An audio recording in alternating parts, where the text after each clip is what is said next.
Hubungan antara Indonesia dan Malaysia kerap diwarnai oleh berbagai dinamika yang mencerminkan kedekatan sejarah sekaligus rivalitas yang terus berkembang.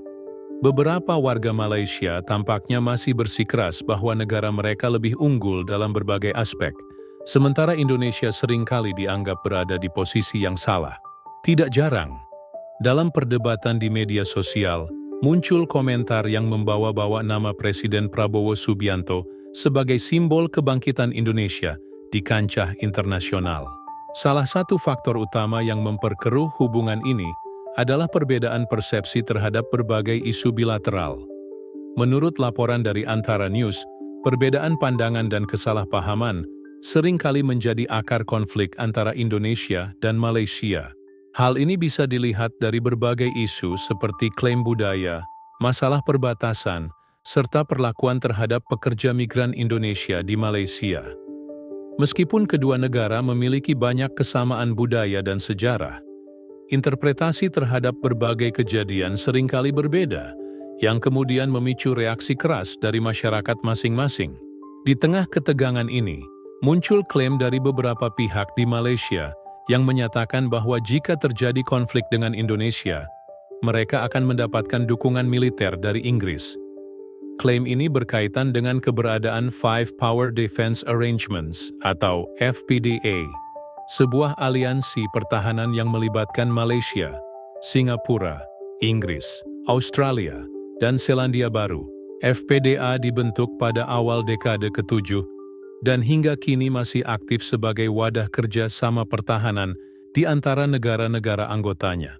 Namun, penting untuk dicatat bahwa meskipun FPDA menyediakan kerangka kerja untuk konsultasi pertahanan, intervensi militer oleh negara anggota tidak otomatis terjadi tanpa pertimbangan politik dan strategis yang matang.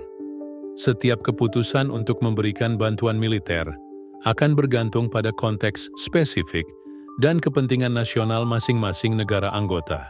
Artinya, klaim bahwa Inggris akan langsung turun tangan dalam konflik antara Indonesia dan Malaysia tidak serta-merta dapat dibenarkan.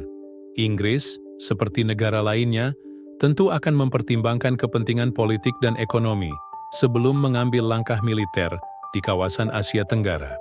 Di sisi lain, Indonesia di bawah kepemimpinan Prabowo Subianto terus memperkuat posisinya di kancah internasional, termasuk dalam hubungan dengan Malaysia. Dalam kunjungannya ke Malaysia, Prabowo menegaskan pentingnya hubungan strategis antara kedua negara. Ia menyatakan bahwa Indonesia dan Malaysia memiliki keterikatan sejarah, budaya, dan etnis yang seharusnya menjadi dasar untuk memperkuat kerjasama, bukan malah menjadi pemicu ketegangan yang berkepanjangan. Keberhasilan Indonesia dalam bergabung dengan kelompok ekonomi BRICS juga semakin memperkuat posisi negara ini di dunia internasional. Dengan bergabungnya Indonesia, BRICS semakin solid sebagai blok ekonomi yang mampu menyaingi dominasi negara-negara barat. Hal ini tentu berimplikasi pada hubungan ekonomi antara Indonesia dan Malaysia, terutama dalam sektor perdagangan dan investasi. Dengan ekonomi yang terus berkembang, Indonesia kini lebih percaya diri dalam menegosiasikan berbagai kesepakatan internasional, termasuk dengan Malaysia. Dalam beberapa tahun terakhir, Indonesia juga telah menerapkan berbagai kebijakan strategis untuk mengurangi ketergantungan ekspor bahan mentah ke negara lain, termasuk ke Singapura dan Malaysia. Salah satu kebijakan yang cukup berani adalah hilirisasi industri, yang bertujuan untuk meningkatkan nilai tambah produk dalam negeri sebelum diekspor. Dengan kebijakan ini, Indonesia tidak lagi sekadar menjadi pemasok bahan mentah, tetapi juga ingin menjadi pemain utama dalam rantai pasok global. Sementara itu, Malaysia menghadapi tantangan besar terkait dengan isu pekerja migran, terutama dari Bangladesh dan etnis Rohingya. Dalam beberapa tahun terakhir, populasi pekerja migran di Malaysia meningkat secara signifikan, yang memicu perdebatan di dalam negeri mengenai dampaknya terhadap ekonomi dan sosial. Beberapa pihak di Malaysia mulai khawatir bahwa kehadiran pekerja migran dalam jumlah besar dapat mengancam posisi tenaga kerja lokal, terutama pribumi Melayu.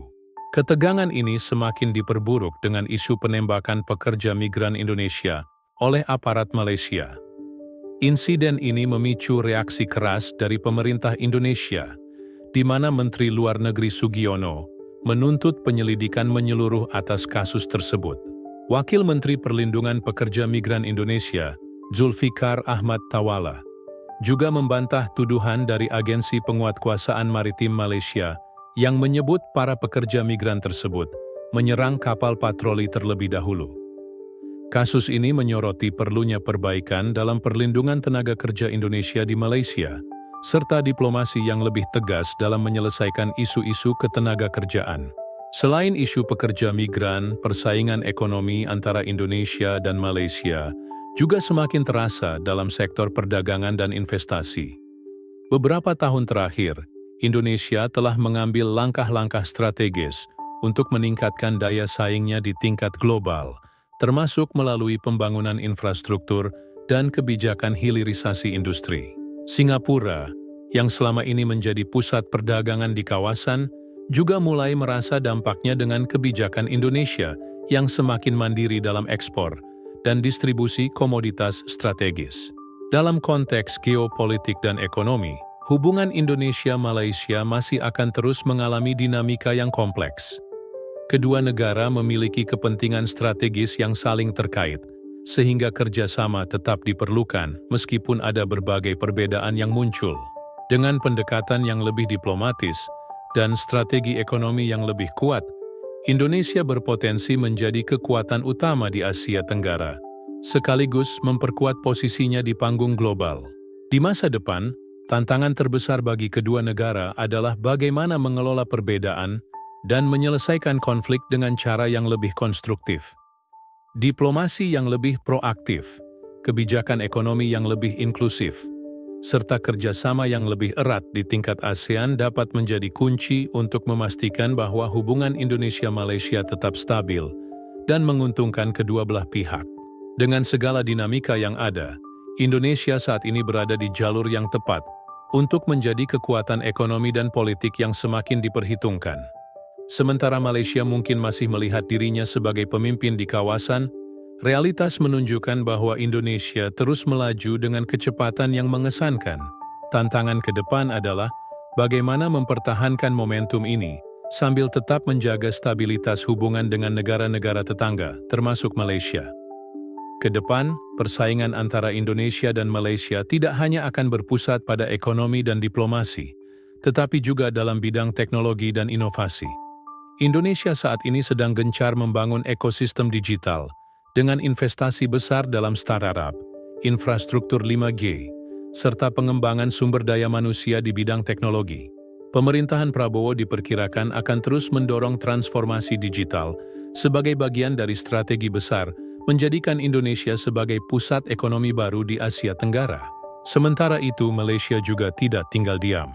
Negara tersebut telah lama menjadi pusat industri elektronik dan manufaktur di kawasan, dengan berbagai insentif yang menarik investor global. Namun tantangan besar bagi Malaysia adalah bagaimana menjaga daya saingnya di tengah kebangkitan Indonesia sebagai pusat manufaktur baru, terutama dengan adanya insentif besar dari pemerintah Indonesia bagi industri yang ingin melakukan relokasi atau investasi langsung di dalam negeri. Di sektor perdagangan, kebijakan Indonesia yang mulai mengurangi ekspor bahan mentah dan lebih fokus pada hilirisasi telah mengubah peta perdagangan di kawasan. Singapura dan Malaysia, yang selama ini mengandalkan pasokan bahan baku murah dari Indonesia, kini harus mencari alternatif lain atau menyesuaikan diri dengan kebijakan baru Indonesia. Langkah ini tentu membawa tantangan bagi ekonomi kedua negara tersebut, yang selama ini sangat tergantung pada peran Indonesia sebagai pemasok utama. Dari sisi hubungan diplomatik, tantangan ke depan bagi Indonesia adalah bagaimana menjaga keseimbangan antara memperkuat posisi ekonomi dan mempertahankan hubungan baik dengan negara-negara tetangga. Malaysia, meskipun sering memiliki ketegangan dengan Indonesia, tetap merupakan mitra dagang utama yang memiliki hubungan erat dalam berbagai sektor. Oleh karena itu, kebijakan luar negeri Indonesia perlu tetap bersifat strategis dan tidak reaktif terhadap provokasi-provokasi yang muncul dari kelompok tertentu di Malaysia. Pada akhirnya, Perubahan dinamika antara Indonesia dan Malaysia mencerminkan bagaimana kekuatan ekonomi dan politik di Asia Tenggara terus berkembang. Dengan ekonomi yang semakin kuat dan posisi geopolitik yang semakin strategis, Indonesia kini tidak lagi dipandang sebelah mata oleh negara-negara di kawasan, termasuk Malaysia. Persaingan di antara kedua negara mungkin tidak bisa dihindari, tetapi jika dikelola dengan baik, justru bisa menjadi pendorong bagi kemajuan bersama di masa depan.